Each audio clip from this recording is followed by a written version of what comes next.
Hola a todos, ¿cómo están? En este momento vamos a resolver un ejercicio de tiro parabólico en donde se nos dice lo siguiente, ¿no?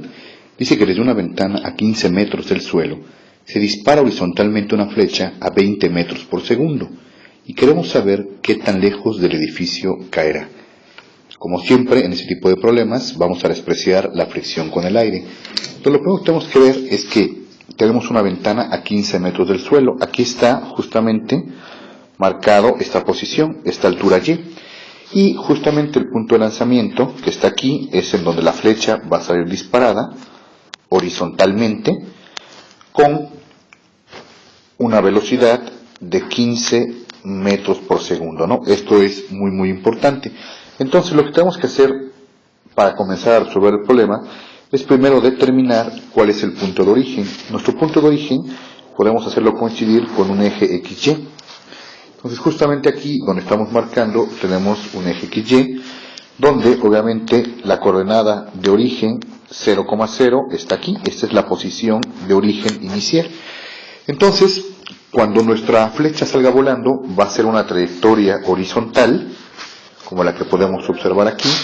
Va a ir volando por un momento horizontalmente y poco a poco la gravedad va a hacer que siga cayendo, hasta que finalmente llegue y choque en este lugar donde estamos aquí marcando, ¿no? Entonces este justamente es nuestro punto final, ¿no? Este punto final, si observamos, haciéndolo con respecto al eje XY, tendría una coordenada de posición X, que es lo que avanzó horizontalmente, y en Y tendría una posición de menos 15 metros. Si recordamos que el punto de lanzamiento es el origen del eje de coordenadas, entonces este punto que está aquí está 15 metros abajo de esa coordenada inicial. Entonces con estos datos vamos a empezar a resolver justamente lo que se nos solicita, ¿no? Entonces, como recordamos, el movimiento en X en un tiro parabólico se comporta como un movimiento rectilíneo uniforme en donde la velocidad es constante, mientras que el movimiento en Y se comporta como una caída libre, ¿no? Entonces, como queremos nosotros calcular qué tan lejos caerá, queremos saber su posición en X final, y esa posición en X, que se comporta como un movimiento rectilíneo uniforme, lo podemos calcular como la velocidad en X por el tiempo de vuelo, ¿no? El tiempo que le tomó llegar a este punto final. Si analizamos, cuando lanzamos horizontalmente a 20 metros por segundo, tenemos una velocidad inicial en X, que es exactamente 20 metros por segundo, debido a que el lanzamiento fue completamente horizontal, mientras que la velocidad inicial en Y será de 0 metros por segundo, porque con la velocidad que lanzamos, al ser horizontal, no tiene componente con respecto al eje Y. Eso significa que esta posición en X que estamos buscando será igual a la velocidad en X, que es de 20 metros por segundo, por el valor del tiempo, ¿no? Entonces, ¿cómo podemos encontrar este tiempo? Este tiempo podríamos calcularlo utilizando fórmulas de caída libre y recordando esta fórmula que tenemos donde Y es igual a la velocidad inicial en Y por el tiempo más la gravedad tiempo al cuadrado sobre 2, ¿no? Si observamos los datos, la velocidad inicial en Y vale 0, por lo tanto 0 por t, esta parte se elimina y nos queda que Y es igual a G t cuadrada sobre 2, de donde podemos despejar el valor de t. Entonces t nos queda como la raíz cuadrada de 2 veces y sobre la aceleración de la gravedad, ¿no? Entonces, si podemos hacer estos cálculos, tendríamos que hacer 2 veces el valor de y de la posición final, que como ya vimos es de 15 metros, entre la aceleración de la gravedad en el planeta Tierra, que es de menos 9.8 metros sobre segundo al cuadrado. Haciendo justamente esas operaciones, podemos concluir que el tiempo que le toma es de 1.75 segundos, es decir, tarda 1.75 segundos desde que sale de la ventana hasta caer al piso en la posición final. Entonces ahora sí, vamos a calcular qué tan lejos caerá del edificio esta flecha. Si multiplicamos nosotros la velocidad en X, que es de 20 metros por segundo, por el tiempo que le toma llegar a ese punto final, que es de 1.75 segundos, entonces podemos decir que X es igual a 35 metros, lo que significa que esta persona que lanzó la flecha desde la ventana podría buscar a 35 metros del edificio justamente este objeto que lanzó. Ahora veamos otra pregunta. Ahora queremos saber con qué velocidad chocará contra el piso. Entonces, como vimos, esta flecha saldrá disparada a 20 metros por segundo en esta posición. Volvemos a hacer nuestro eje XY como referencia para podernos imaginar lo que está pasando. Aquí tenemos nuestro origen, justamente en el punto de lanzamiento, y entonces la flecha irá volando, primero horizontalmente debido a que así se lanzó, pero después irá poco a poco perdiendo altura, formando un movimiento parabólico hasta llegar a este punto final, ¿no? Y ya sabemos que este punto final tiene coordenadas de X, que es de 35 metros, como ya lo calculamos anteriormente, y de Y, de menos 15 metros, ¿no? Esta es la posición final que va a tener la flecha. Entonces, justamente cuando llega a esta posición, aquí podemos dibujar el vector de velocidad final, justamente como lo estamos aquí marcando, y entonces vamos a calcular justamente cuánto vale este vector de velocidad final. Aquí le vamos a poner velocidad final. Pero como todo vector va a tener su componente en X y también pues va a tener su componente en Y. Si las dibujamos aquí justamente podremos ver, formando el triángulo de componentes, que tenemos horizontalmente una velocidad final horizontal X, componente X, y tenemos una velocidad final en Y. Si recordamos, el movimiento en un tiro parabólico en X se comporta como un movimiento rectilíneo uniforme y el movimiento en Y se comporta como una caída libre, ¿no? Eso significa que para calcular la velocidad final en X no tenemos que hacer otra cosa más que conocer cuál es la velocidad inicial en X, y como ya lo habíamos visto, esta velocidad inicial en X es de 20 metros por segundo. Ahora lo que necesitamos calcular es cuánto vale la velocidad final en Y, para después poder calcular finalmente la velocidad final que estamos buscando, ¿no? Vamos a dibujar aquí de un ladito este vector para que lo podamos ver mejor. Entonces aquí dibujo el vector de velocidad final y vamos a ponerle aquí sus componentes.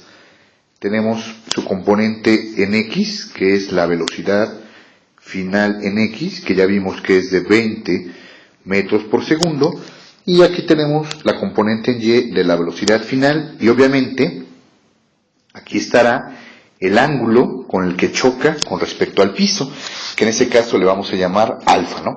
Entonces vamos a encontrar la velocidad final componente Y. Para poder calcular la velocidad final en Y, vamos a utilizar la fórmula de caída libre que nos dice que la velocidad final en Y es igual a la velocidad inicial en Y más la aceleración de la gravedad por el tiempo. Entonces, si recordamos, la velocidad inicial en Y fue de 0 metros por segundo, debido a que el lanzamiento originalmente fue horizontal, no tuvo componente en Y, más la aceleración de la gravedad de nuestro planeta, que es de menos 9.8 metros sobre segundo al cuadrado, por el tiempo que le tomó llegar a este punto final, que si recordamos era un tiempo de 1.75 segundos. Entonces ponemos ese dato aquí, hacemos las operaciones pertinentes y nos queda que la velocidad final en Y es de menos 17.15 metros por segundo. Pero este no es el resultado que estamos buscando. El resultado que estamos buscando es la velocidad final, y nada más estamos encontrando en este momento su componente en Y, ¿no? Que aquí la voy a poner junto al vector componente Y para que vayamos viendo. Entonces ya conocemos de esta velocidad final su componente X, que es de 20 metros por segundo, y ya conocemos ahora el valor de su componente en Y, que es de menos 17.15 metros por segundo. Esto significa que si yo hago un teorema de Pitágoras, la velocidad final será igual a la raíz cuadrada de la componente en X de velocidad final al cuadrado más la componente y de velocidad final al cuadrado. Justamente haciendo estos datos, puedo encontrar que la velocidad final es de 26.35 metros por segundo. Este es justamente uno de los datos que estábamos buscando, la velocidad que obtiene al final, pero este 26.35 solamente es el escalar, o sea, el valor numérico. También es importante que encuentre yo el ángulo, debido a que como es un vector, va a tener magnitud, que es 26.35, pero también va a tener dirección. Entonces, ¿con qué ángulo choca cuando llega a esta parte final del piso? Para esto puedo ocupar que la tangente del ángulo alfa es igual al cateto opuesto. ¿Cuál es el cateto opuesto al triángulo de componentes en donde está alfa? Es de menos 17.15 metros por segundo. Y eso lo vamos a dividir entre el cateto adyacente, o sea, el cateto que está pegado a alfa, que si observamos aquí, pues sería un valor de 20 metros por segundo. Entonces, alfa sería la tangente inversa justamente de esta división, de 17.15 metros por segundo sobre 20 metros por segundo. Y de esta manera encuentro que el ángulo con el cual choca con respecto al suelo es de menos 40.61 grados. Y no se preocupen por el signo de un ángulo simplemente significa si el ángulo fue medido en contra del reloj o igual que el reloj. En este caso, al ser negativo, el ángulo está siendo medido en contra del reloj. Y así es como podemos encontrar la velocidad final. Su componente X y Y nos permitió calcular esta magnitud, que es de 26.35 metros por segundo, y su ángulo de menos 40.61 grados. Es el ángulo que forma el piso con respecto al vector de velocidad final con el que llega y choca finalmente. Ahora veamos lo siguiente. Quisiéramos saber cuál será su altura después de un segundo de vuelo. Si recordamos todo el trayecto que realizó esta flecha, aquí haciendo nuestro eje XY otra vez para recordar, todo ese trayecto que hizo la flecha, pues realmente tardó 1.75 segundos, pero ahora nos interesa saber qué altura tiene después de un segundo de vuelo. Bueno, pues tendremos que hacer un estimado. Seguramente, después de que sale disparada aquí, empezó a volar, y cuando llevaba un segundo de vuelo, es probable que esté en este punto más o menos que estamos aquí marcando. Obviamente es una estimación, pero nos sirve pues para ir analizando qué es lo que está pasando, ¿no? Entonces queremos saber qué altura tiene justamente en este un segundo de vuelo. Entonces vamos a llamarle a esta altura le vamos a llamar Y1, y es lo que estamos buscando, ¿no? Vamos a encontrar su posición después de un segundo de vuelo. Entonces, bueno, vamos a encontrar una Y, y esta Y justamente se puede calcular con la fórmula de caída libre de velocidad inicial en Y por tiempo más G t cuadrada sobre 2. Pero como la velocidad inicial en Y recordamos que es 0, al multiplicarla por el tiempo queda 0, entonces Y nos queda como G t cuadrada sobre 2. Sustituyendo, haríamos menos 9.8 metros sobre segundo al cuadrado por el tiempo que ahora nos aqueja, que es de un segundo al cuadrado sobre 2. Y esto nos daría un valor de menos 4.9 metros. Pero no es el dato que estamos buscando. Este menos 4.9 nos dice, con respecto al origen, que está aquí, cuánto es lo que ha bajado, ¿no? Y lo que ha bajado es menos 4.9 metros. Pero, ¿cuál es su altura con respecto al piso? Si nosotros a los 15 metros que tiene el edificio le restamos estos 4.9 metros, esto significa que se encuentra a 10.1 metros con respecto al suelo. Y esto es justamente lo que nos estaban preguntando.